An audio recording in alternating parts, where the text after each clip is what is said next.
नमस्ते बच्चों, कैसे हैं आप लोग। आशा करते हैं बहुत अच्छे होंगे। तो शुरू करते हैं, है ना, समय ख़राब ना करते हुए। हमारा ये प्रॉब्लम है इरोडो से, question number 1.140। A small bar a resting on smooth horizontal plane. Smooth मतलब फ्रिक्शन नहीं है। Attached by thread to a point P. ये रहा आपका पॉइंट पी, ये ए इससे जुड़ा हुआ है। And by means of weightless pulley. इसके बाद भी इसके साथ इसका दूसरा एंड यहाँ जुड़ा हुआ है टू ए वेट बी। पुली के माध्यम से बी से जुड़ा हुआ है, तो सेम मास है इस बार का भी। Besides the bar is also attach to a point O, इससे भी जुड़ा है। तो भैया इसका क्या होगा, तो आपको बोला गया कि इसमें होगा क्या कि अगर यहाँ देखिए, इसको पूरा पढ़ रहा हूँ। पहली बात तो स्प्रिंग ना तो एक्सटेंशन है इसमें, ना कंप्रेशन है। ये नॉर्मल लेंथ में है स्प्रिंग, जो ए से ओ के बीच में स्प्रिंग जुड़ा हुआ है। ठीक है जी, डिफॉर्म्ड नॉन डिफॉर्म्ड है ये। इसका लेंथ इसमें गिवन है ना 0.5। 0.5 मतलब 50 सेंटीमीटर, मीटर में कन्वर्ट कर लिया। और एक और बात, इसमें स्टिफनेस मतलब के दिया हुआ है। इरोडो के सिंबल्स थोड़े से अलग हैं। 5 mg/L0, एम राइट। ये के का वैल्यू दिया हुआ है, ठीक है जी। और इसमें बोला गया कि अगर मैं इस धागे को जला दूं, बर्न कर दूं, the thread P A having been burn, the bar starts moving. जैसे इधर की फोर्स हटी तो ये भाई साहब ये ब्लॉक इधर चलना शुरू कर देता है। ठीक है जी। इसको इधर क्यों चला, क्योंकि ये बी इसको खींच रहा है इधर।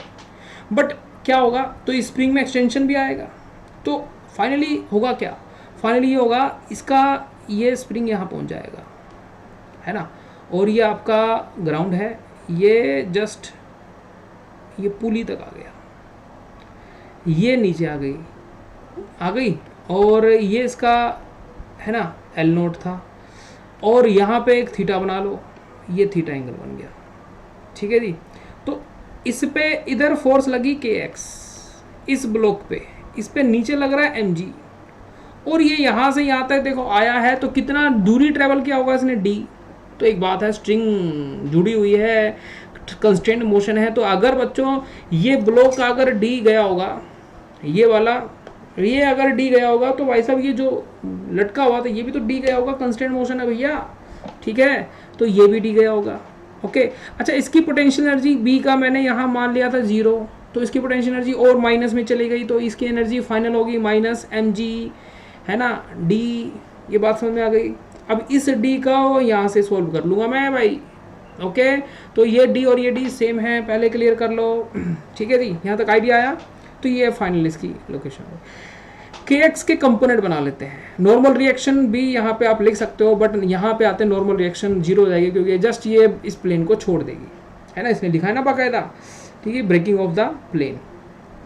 तो इसमें इसका kx का ये वाला कंपोनेंट हो जाएगा kx sin थीटा। ठीक है जी, एक्सटेंशन हो गया। ओके, बहुत बढ़िया, बहुत अच्छी बात है। अच्छा, ओके। अब ये kx क्या है, इसमें एक्सटेंशन है, kx sin थीटा, है ना। इसमें इक्वेशन बनती है। इसमें देखो बच्चों, इसके की कंसेप्ट क्या है, तो की कंसेप्ट मैं आपको बता देता हूँ। यहाँ तक डायग्राम समझ में मेरे ख्याल से आ गया होगा आपको। तो बच्चों की कंसेप्ट, एक डायग्राम और बना लो यहाँ पे साफ सा। यहाँ से ये आपका स्प्रिंग आ गया भैया इधर, ऐसे आ गया। ठीक है जी। और आपने इसका, है ना, ये थीटा है और ये इसका L0 था। ठीक है, और इसमें एक्सटेंशन आ गया, ये था kx, तो आपने इसका एक कंपोनेंट बना लिया था यहाँ पे kx sin थीटा। ओके, और ये किसके बराबर रख दिया आपने, mg के। ठीक है जी।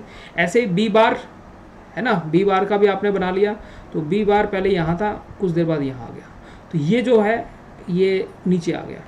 आया कि नहीं आया, तो ये d है यहाँ से लेके यहाँ तक, तो ये भी डी है। तो अब वर्क एनर्जी थ्योरम देखो, फोर्स का फॉर्मूला होता है बच्चों रिस्टोरिंग फोर्स का kx। ठीक है, वो आपने लिखा हुआ है। तो बच्चों अब ये हमने y एक्सिस में एक इक्वेशन बनाई, वो इक्वेशन बना देता हूँ फटाफट में। तो ये इक्वेशन बन गई kx sin theta is equal to mg।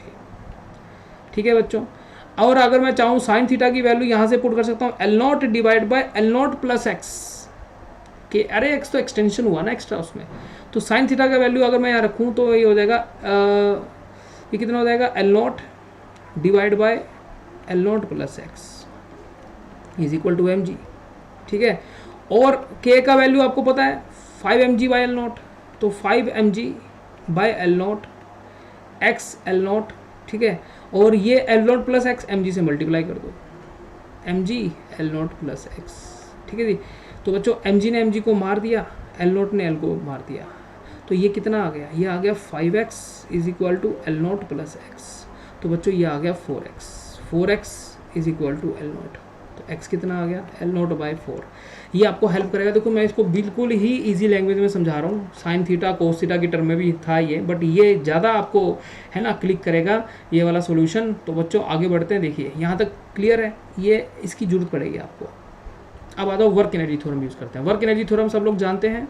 Work energy theorem होती है बच्चों K final plus U final is equal to K initial plus U initial. बस मेन चीज़ थी ये, जो मैंने अभी मेन चीज़ आपको मैंने समझा दी है, उसके बाद तो इस सवाल में कुछ है ही नहीं, है ना।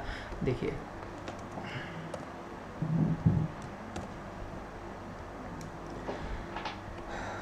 चलो डायग्राम जरूरी है ना। ओके, तो ये यहाँ पहुँच गया था ये ब्लॉक, और ये बी वाला यहाँ पहुँच गया था, ठीक है जी, डी, और ये भी डी चल गया था। क्लियर। अब वर्क एनर्जी थ्योरम लगाते हैं बच्चों। देखो दोनों की वेलोसिटी सेम है, कंस्टेंट मोशन है, तो बच्चों 2 final kinetic energy plus final potential energy, initial kinetic energy 0 है प्लस इनिशियल पोटेंशियल एनर्जी वो भी 0 है बेसिक जनरली, तो आप चाहो तो उसको भी लिख लो। तो ये हो जाएगी 2 mv² बाई 2, ठीक है बच्चों, प्लस स्प्रिंग पोटेंशियल एनर्जी कितनी होगी, हाफ के x²। ओके जी, क्लियर है, बात बन गई। चलो, और ये जो एनर्जी थी ये यहाँ पे आपने 0 मानी थी, तो इससे नीचे चली गई तो माइनस में चली गई बच्चों, तो minus mg/d is equal to 0। तो 2 ने 2 को मार दिया, तो mv² is equal to half K x² is equal to mg/d। यहाँ तक क्लियर, ठीक है जी, ओके। और ये हो जाएगा प्लस, यहाँ पे प्लस, बहुत बढ़िया। अब मुझे एक बात बताओ, ये डी का वैल्यू आप जानते हो कितना है?